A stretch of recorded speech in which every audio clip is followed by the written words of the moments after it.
Chad Peterman here, and you are listening to Can't Stop the Growth, a platform for leaders and teams to grow and thrive. We highlight the importance of personal development, pursuing greatness, and always chasing your potential. Let's get into it. Hello and welcome to another episode of Can't Stop the Growth. I'm your host, Chad Peterman, and today we are going to talk about a topic that I am sure as you as a contractor probably struggle much like I do with, and it is doing the things that we don't do on a daily basis. When it comes to putting in a furnace or a water heater, we're pretty darn good at that. When it comes to managing inventory, making sure we do cycle counts, all of the fancy terms that go along with making sure we have the parts and pieces that we need to complete this job, we struggle. And we work really, really hard, and we try and we try and we try, and we're always making improvements. And we made some really good ones here recently. But my hope is that today, talking to our guests, we all can get a little better understanding of how this thing works, and potentially tools out there that can help us do it better, more efficiently, and ultimately what our main objective is to make life easier for our field professionals out in the field. So without further ado, we'd like to welcome the CEO and co-founder of Ply, Mr. Dave Wigder. How's it going, Dave? Good. How are you? Happy to be here. Awesome. As I was preparing for this, I was combing through the website, listening to, I think you did a podcast not too long ago. Well, you may have recorded it a while ago. I was listening to that, and I was like, I have so many questions. There's no way I'm going to fit this in an hour. So I guess before we get started, maybe give us a little bit of your background, and then maybe we can kind of dovetail that into telling people a little bit more about Ply.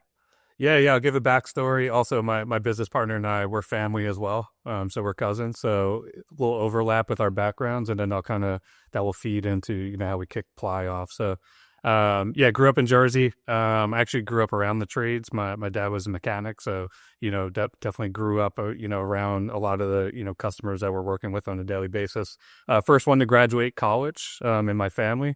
So went to a small school called Monmouth University right on the Jersey Shore. And, my main motivation, honestly, was to graduate, get a degree so I could move out of state. I had some older friends that's what they did, and that just looked so exciting to me. So as soon as I graduated, packed some suitcases and moved out to Southern California. Got my first job in online advertising, where we were working with a lot of SMBs, a lot of contractors on paid placement. And this is when MSN and Yahoo still had skin in the game for search, so quite a while ago. But we were helping contractors just with paid search, being more strategic, helping them grow, that type of thing. Worked there for about 2 years, ended up moving back east. My parents sold their place in Jersey, moved up to Vermont, wanted to find kind of a middle ground where I was closer, but not, living in Vermont.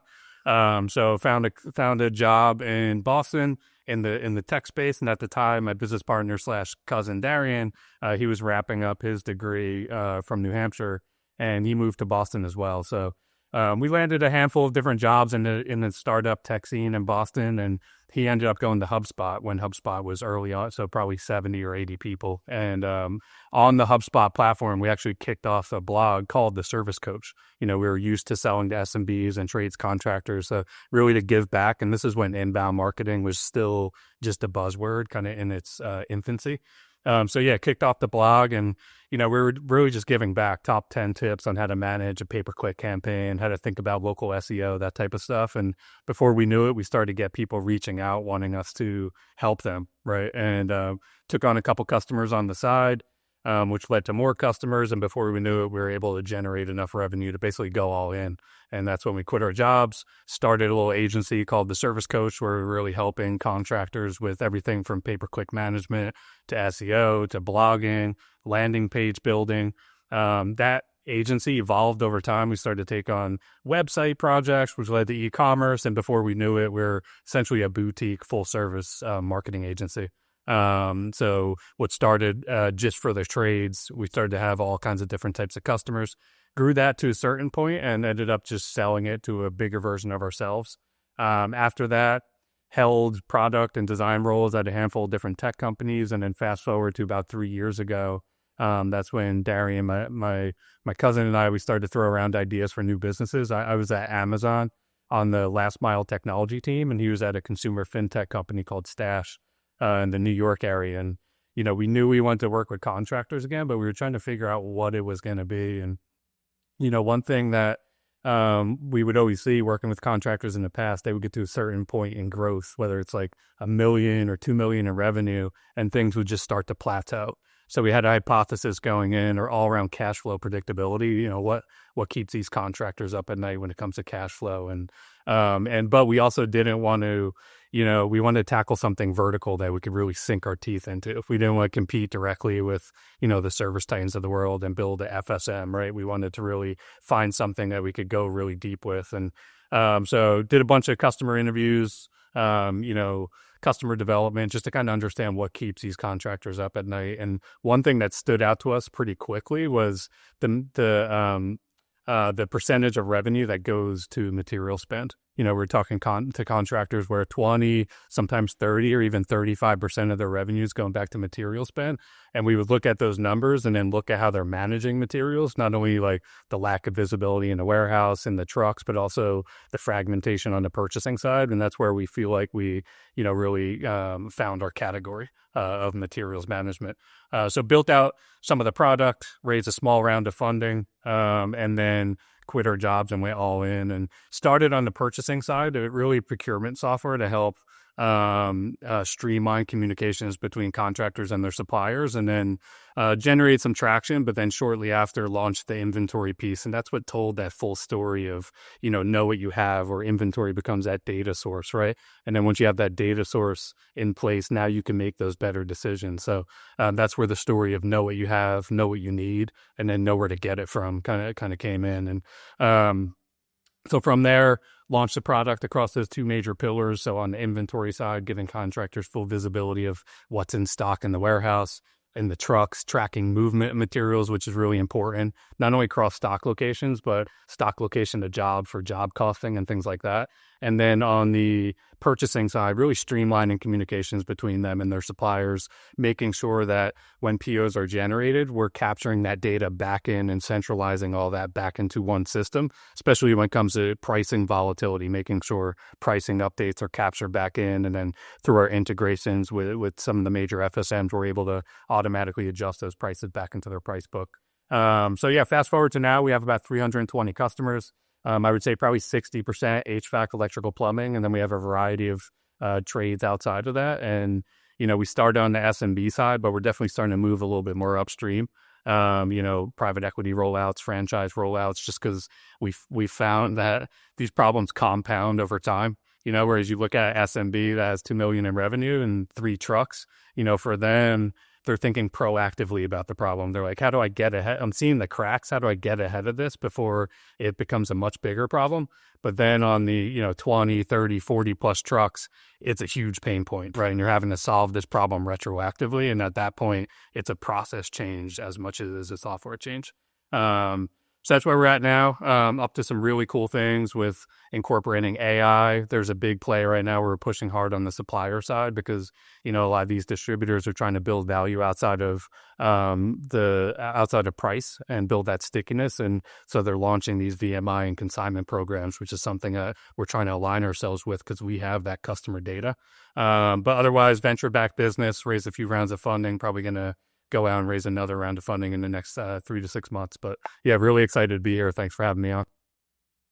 Yeah, absolutely. And I now hearing all of the things that you do, I thought I knew, and now I've got a whole lot more questions, because this is the one thing that perplexes me, in all the inventory, procurement, all of this stuff. Like, it is not my cup of tea, but I'm going to try to understand it today, at least so I can hopefully be a better leader and have a little bit more insight. But let's start at the procurement side. It sounds like that's where you guys kind of started your business. So tell me a little bit about how, like, if I'm a contractor and I introduce Ply to the business, how is that going to make life easier when it comes to buying material from a distributor? Yeah, so it's really making sure that those activities are centralized in one place. We found that the smaller contractors, they're purchasing from many suppliers, right? So they're not building that buying power. And then the larger contractors, there's many people purchasing. So even if you're purchasing from 2, 3 suppliers, you have many people purchasing. You have purchasing managers, warehouse managers making purchases. You have last minute supply runs, right? Because you don't have that data to know what's running low beforehand to be more proactive. So, it's more than just a streamlining comms between them and the supplier. It's also the internal efficiencies to make sure like you're using data to make those better decisions and to be as proactive as possible. But on the supplier side, there is that component of like, if you're sending out a PO from your email, that's lost in that email. So if that person left and that buying power and a lot of that historical data is packaged up in the email, it's not centralized in one place, right? So a big kind of value add that we have there is making sure that any activities that go out from Ply, we're pulling that data back in. So you send out a purchase order, a supplier responds back. They don't even need to respond back in our platform. They could just send a PDF purchase order back. We're transcribing data off of that PO and centralizing all that data back into our system. So it's really all about centralization. And once you have the data all in one place, then you could start to use that data to your advantage and make those better decisions, right? Whether it be, being more proactive on the replenishment side. Maybe you could get to the point where for the majority of the stock that you're going to be buying on a daily basis, just make bulk purchases, which is going to unlock discounts, obviously, from the supplier, but it's also going to prevent billable hours being spent in the field making those last minute supply runs. So there's a lot of like those internal efficiencies of just having all this information live in one place. And then you add, potential AI opportunities on top of that where, using voice to create field requests and, transcribing data off of receipts. If they are making those last minute purchases in the field, at least you're able to capture that purchasing back into the platform. There's a lot of those like ancillary use cases that start to pop up on a daily basis. Yeah. I guess one of the things or one of the issues that we have is sourcing stuff. So, Yeah. we have our main suppliers, but we've got 11 locations across 3 states. So we have a centralized procurement team that lives in Indianapolis. All of the purchasing comes through them. They make the purchase. Does Ply help with any of the like sourcing this part? I think it's probably more apt on like HVAC parts where like I got to get this part from this. Maybe there's 2 vendors that could maybe get it, but I need to find the one that's closest, the one that has the best price. Like, does this Ply help in any of that regard? Yeah, we don't. We usually rely on the existing relationships with your suppliers. We do have RFQ functionality where you could kind of look at side by side comparisons on pricing and things like that. We're also going to be launching smart suppliers, which is going to during PO creation. If you have a preferred supplier attached to like a certain category of parts, but we find a cheaper supplier that you're out there, it's already in the system that you should be purchasing from, kind of meeting you in the middle as you're creating that PO to kind of unlock potential discounts and things like that. We do see an opportunity to start to get to the point where we have like preferred partner suppliers that we're working directly with. And that's kind of the next evolution of Ply is, we've been going direct to contractor to date. But now that we have purchase volume, we have a ton of data and we have data that suppliers want. Now we could start to build those relationships on the supply side to have this concept of like preferred suppliers, right? Where if you're usually used to purchasing from your own suppliers, if we have a match in our system when you're creating a PO or something's running low in that automated replenishment list, we could potentially tee up new suppliers for you. So that's definitely the direction we're going. And, obviously it does require, us to get the attention on the supply side, which does take time and also, integrate. There's integration opportunities there, which also take time, but it's definitely the direction that we want to go is now that we feel like we're in a good spot solving those problems at the contractor level. How can we, bring it even further at the supplier level as well? Yeah, that makes sense. Let's do this. I think I just explained kind of our situation. Obviously, that's not the situation for a lot of people. I remember when we were smaller, we just sell a new system. The pictures and the material list and everything came to me. And then I would make phone calls to our suppliers and, hey, I need one of these. I need one of these. Oh, shoot, you're out of these. I'll have to call somebody else. Essentially that was, and eventually they had online ordering where you could just go online and you could place your order and that was good there. if I'm a smaller contractor, again, as we talk, wearing a lot of hats, doing all the stuff, I'm ordering materials that my sales guy just sold.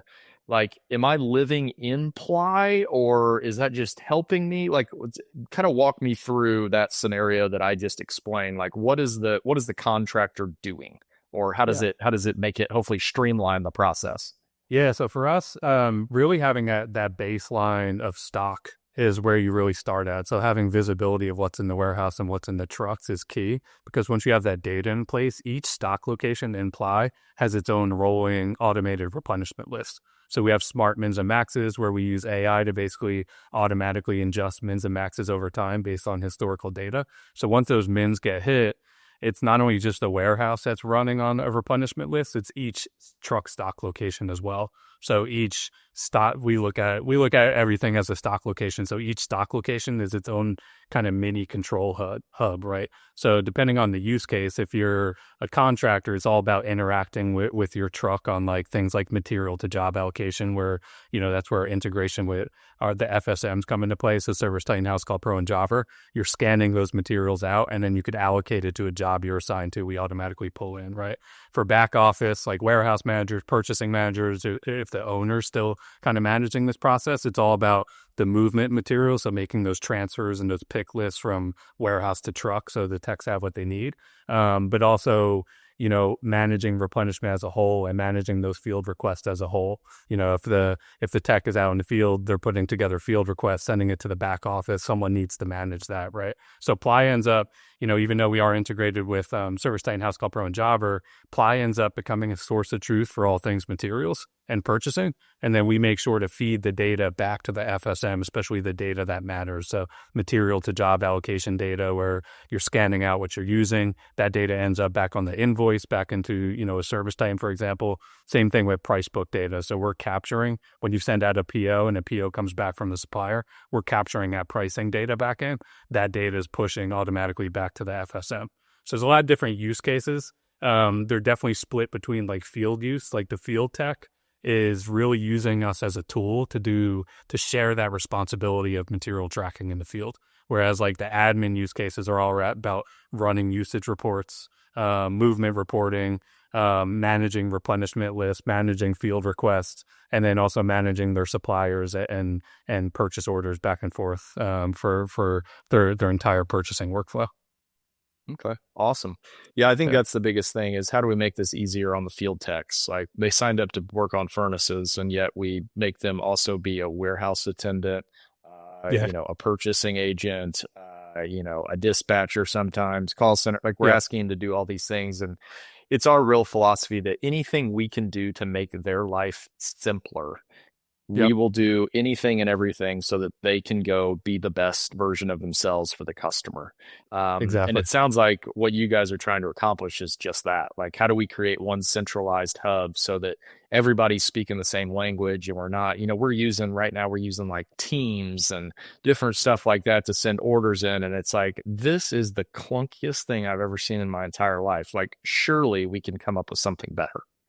Yeah, well, I mean, Darren and I talk about this all the time. We have a big theme on like how do we make tracking near invisible to the tech, to the point where we have some prototypes we're building out right now using voice AI, where the tech doesn't even need to go into the software. They could either text or call a number, like a dedicated Ply number, and text what they need, right? And then the next evolution of that, how can we get to the point where they're not even going into Service Titan and adding materials to the invoice, or going into Ply and, scanning out materials they're using. They're just calling the number or texting saying, hey, I use, material 123 on job 123 Main Street, right? So there's so many opportunities to kind of, make things near invisible to them. Because like we still have customers where the techs are still relying on text and voice, right? And for those customers, obviously the main goal there is to have them kind of ramp up on the technology, but we do have it set up in a way where they don't need to use the software in the field. We do have a bi-directional relationship with the field service management platforms that we integrate with. So as long as materials end up on the invoice in the FSM, we could deduct those counts, not only from inventory, but from the specific truck the tech's assigned to. So we do have some like backup in place, but it is one of those things where you're going to see a lot of added benefits if you have the tech share that responsibility, but you need to make it as seamless as possible. You can't force them to just adopt this new technology when they don't fully understand like how it's going to like be fitting into the business, right? And we see some creativity where, you can run cycle counts in Ply, and we've seen people add cycle count bonus incentives where every quarter, every month, they'll have the techs do cycle count using Ply, and based on how accurate the cycle count is. So we have a score that basically spits out, and based on how accurate it is, they'll give the tech a bonus incentive, right? So there are some like motivational levers that we've seen customers use, but at the end of the day, it is a holistic problem that needs to be solved. And we are tackling it by just making it as simple as possible. So the tech in the field using Ply, like it's really bare bones, right? They're only just interacting with their truck. They're not interacting with all the admin permission level features that we have. It's really, them interfacing with their truck. But even so, like it's still, a difficult problem to solve. Yeah, absolutely. Tell me a little bit about cycle counts. So I think this is a thing, we've got, I think at this point, almost 300 trucks on the road. So doing cycle counts makes my head spin a touch. But like, how does Ply make that easier? I know there's some barcode technology and different stuff like that. Like, how are you guys kind of tackling that?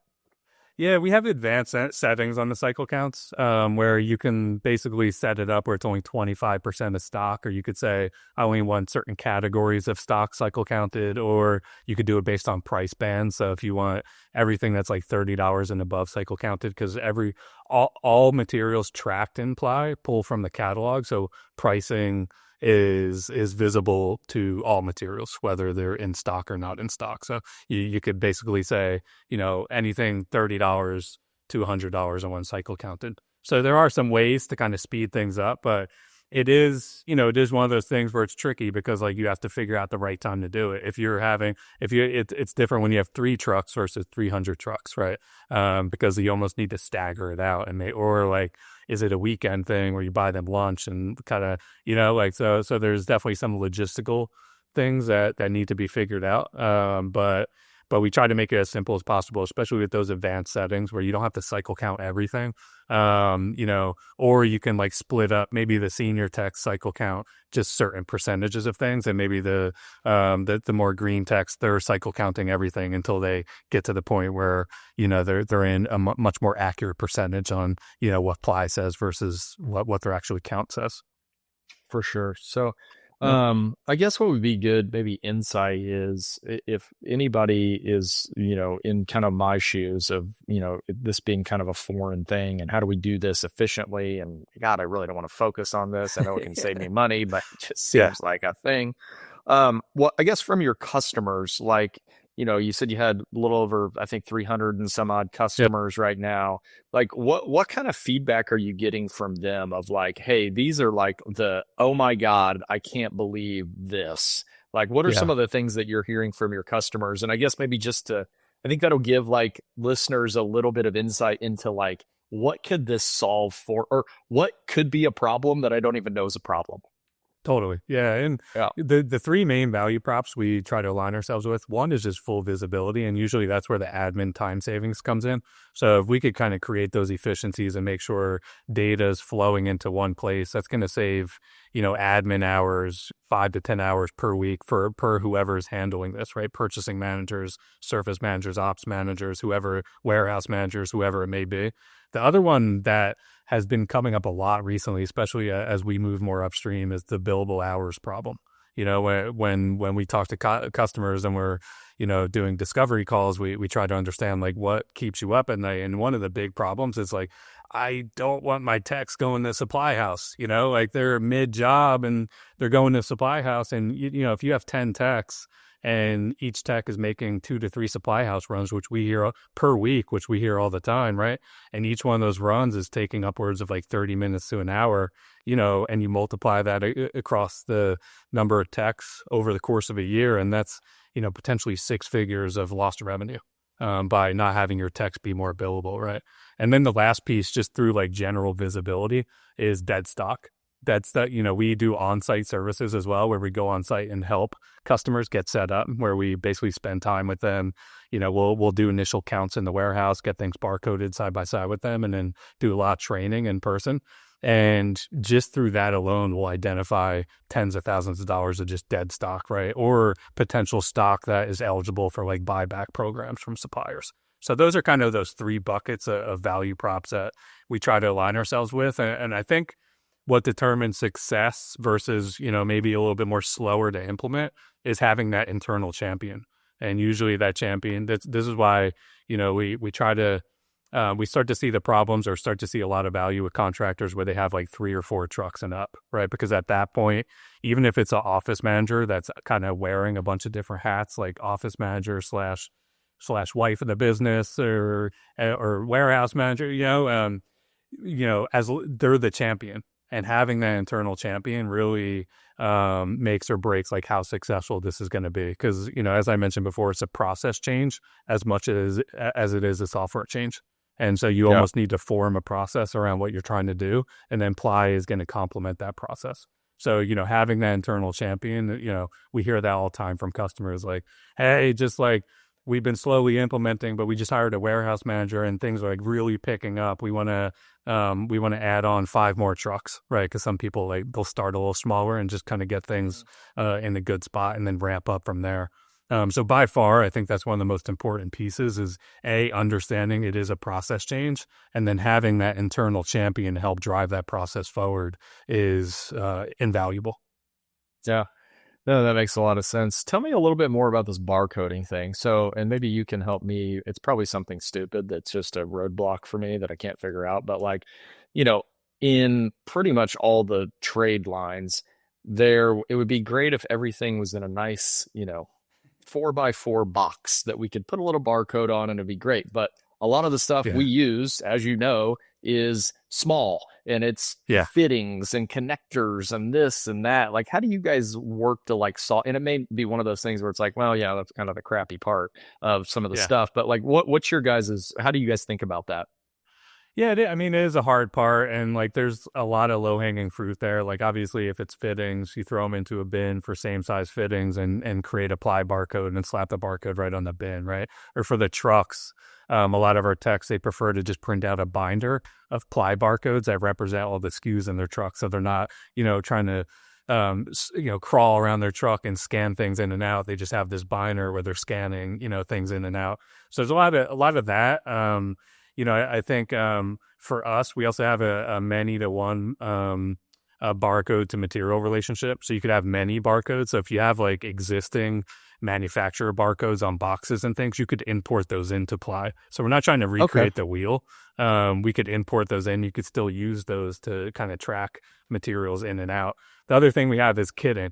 So you can build kits in Ply. So for those common install jobs, like an install kit, I think ServiceTitan calls these assemblies.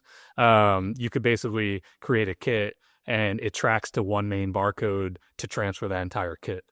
But if you still want to track the individual items, so let's say you transfer a kit from warehouse to truck and not everything in the kit got used, you could scan the leftovers back into stock. So even though it is a kit with 10 materials and you're scanning at the kit level to make that transfer or make the pick list transfer from warehouse to truck, if you do have leftovers, you still have the ability to scan the leftover materials back into stock using the binder or whatever it may be. But yeah, it is difficult. We try to make it as simple as possible. We also have direct integrations with Brother Mobile Solutions, where just with one click of a button, you could print off a label in real time.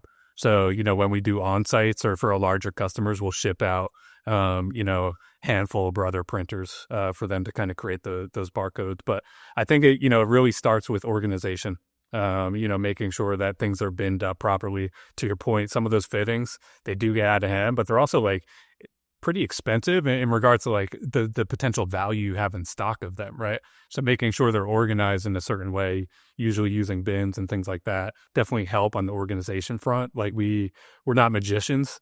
There is a level of organization that does need to happen, and that kind of rolls up to that kind of process. It is a process change, right? Once that organization is in place and you have a number of different options at your disposal to make sure that, okay, now how are we going to track this stuff in and out? Yeah, no, that makes sense.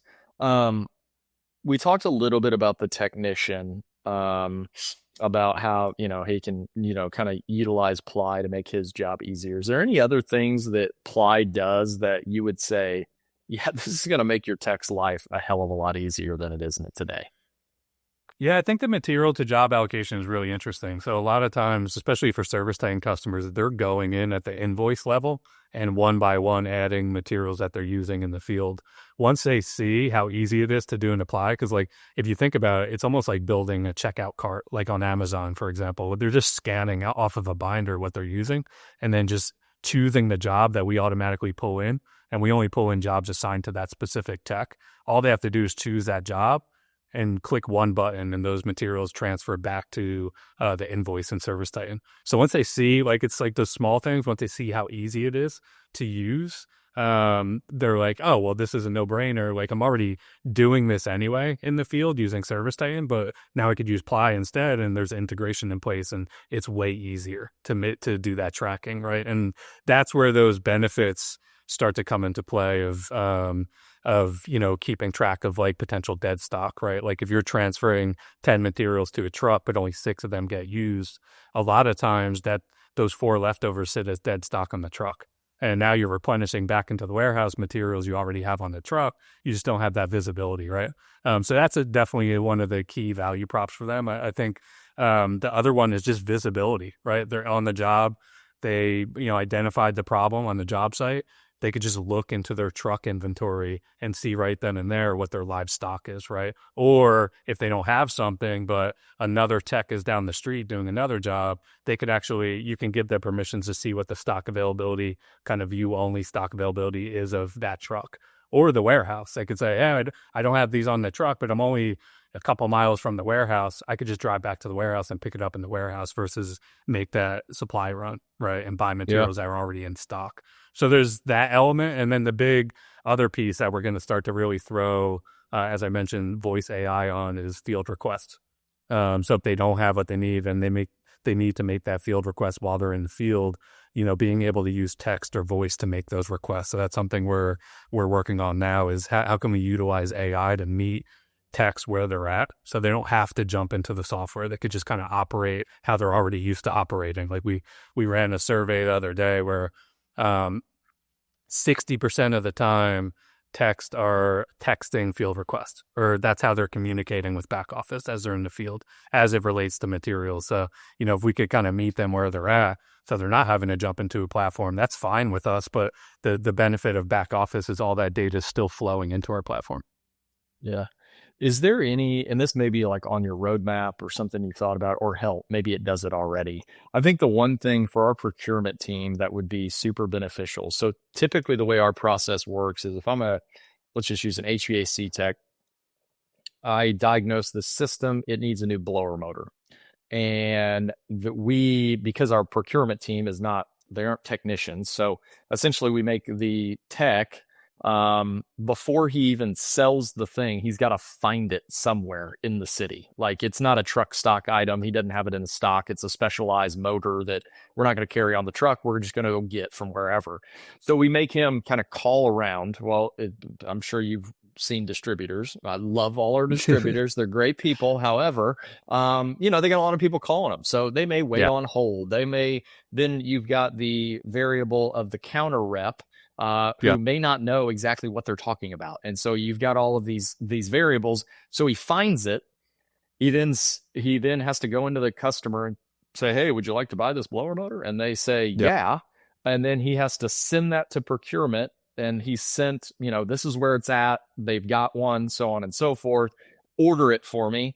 And then tell me, do I need to go pick it up or going to send it out to me, whatever it is. So it's a very like we started to measure the time and we're like, this could take 30 minutes just to get a part. So is there any how do you guys think about like solving that piece of the puzzle of like finding these parts and then being able to procure them? that's the next evolution of apply. As I said, this is where supplier relationships come in, right? And the benefit of us is we have the customer data. So being able to align ourselves, especially with these like VMI consignment programs to start, that's going to allow us visibility at the territory level, what the supplier has in stock at any given time. So right now we're actually building into integration with a large distributor where that's how we're going to build it out, where not only are we going to have the customer data for existing VMI and consign customers, but also we're going to have like the local availability data at the supplier level, right? And we kind of pair those things because, like, if you think about it, we're in this weird inflection point where, contractors aren't wanting to like build a e-commerce checkout with like 100 items in it for things that they need, right? Like that's just like it's going to be a while before that starts to happen, right? But there is like this gap between that and like the traditional, I'm just going to make a phone call or text my supplier or email my supplier. And that's where like this system to system communication is going to come in, right? And if Ply can pull the data over here to say this is available and pull the data from the customer side and say this is what's needed, that's where we could kind of pair those two things together. And that's, where we see a huge opportunity now that we have the data on the contractor side, we're building value with them. Now tapping into the supplier side to kind of get that visibility from the suppliers to kind of pair those two things together.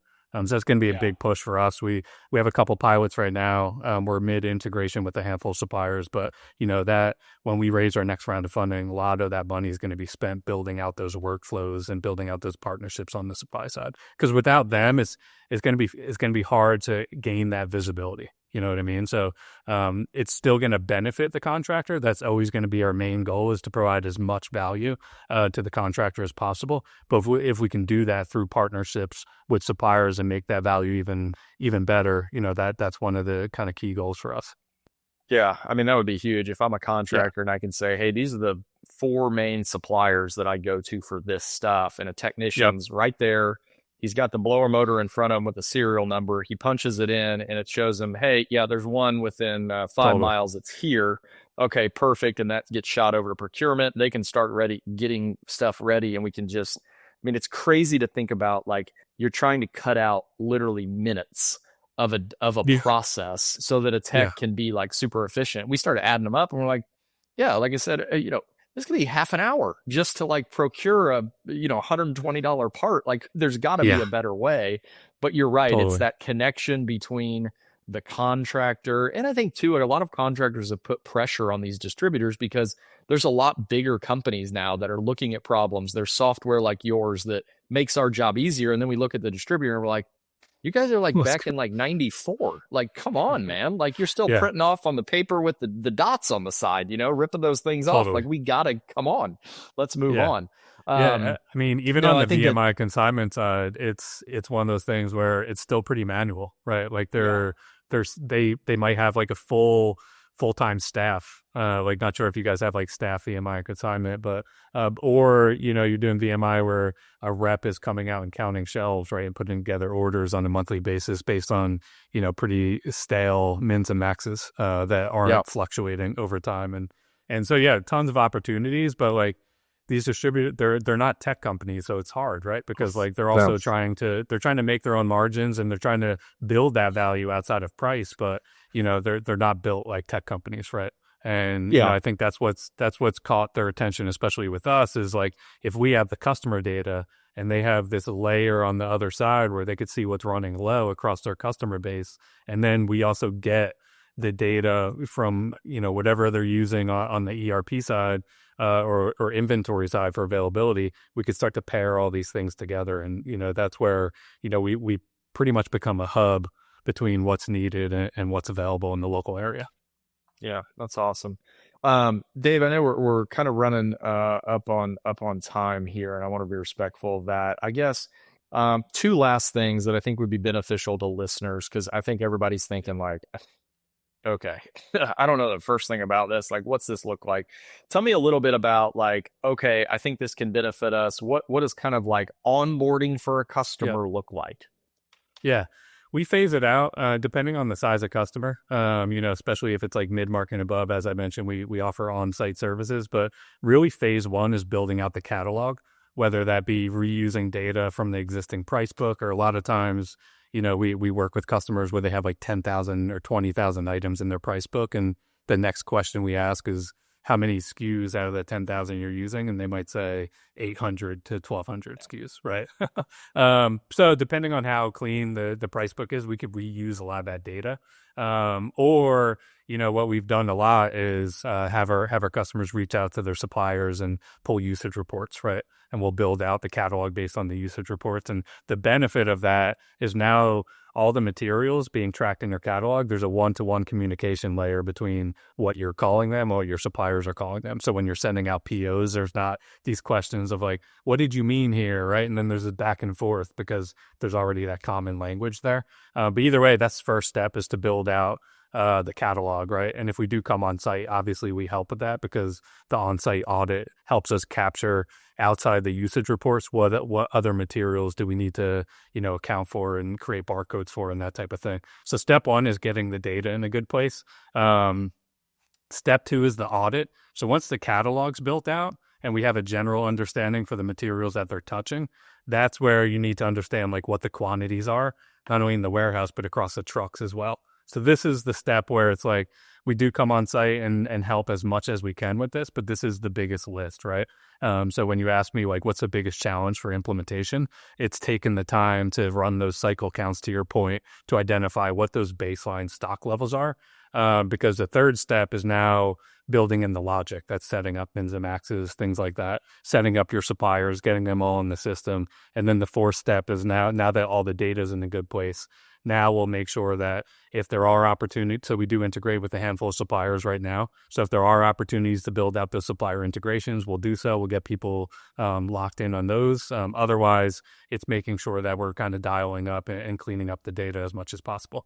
So end to end, if it's like a 5 to 10 truck customer, it could take anywhere from like 30 days or less. If it's larger, usually we see more like incremental rollouts. So like even if it's like a larger private equity, for example, where there's like hundreds of trucks, we might start with plumbing department at one of the larger branch locations, right? And start with those like 50 trucks and then ramp up from there. So we try to meet customers where they're at as much as possible, and we're very hands-on. We know this is not one of those problems that you could just like throw software at it and the next day you're seeing value. So we have a full customer success team that is really hand-holding customers throughout the process to make sure that we're getting them to value as fast as possible. But that's kind of general 4 stages of implementation. And, as I mentioned, the biggest lift is identifying what that baseline stock level is against the catalog. That's awesome. Well, good stuff, Dave. Again, I will probably be following up with you after this conversation to figure out if we've got, I'm sure we've got some areas that we can improve. We've got a great team. It's just like you don't know what you don't know.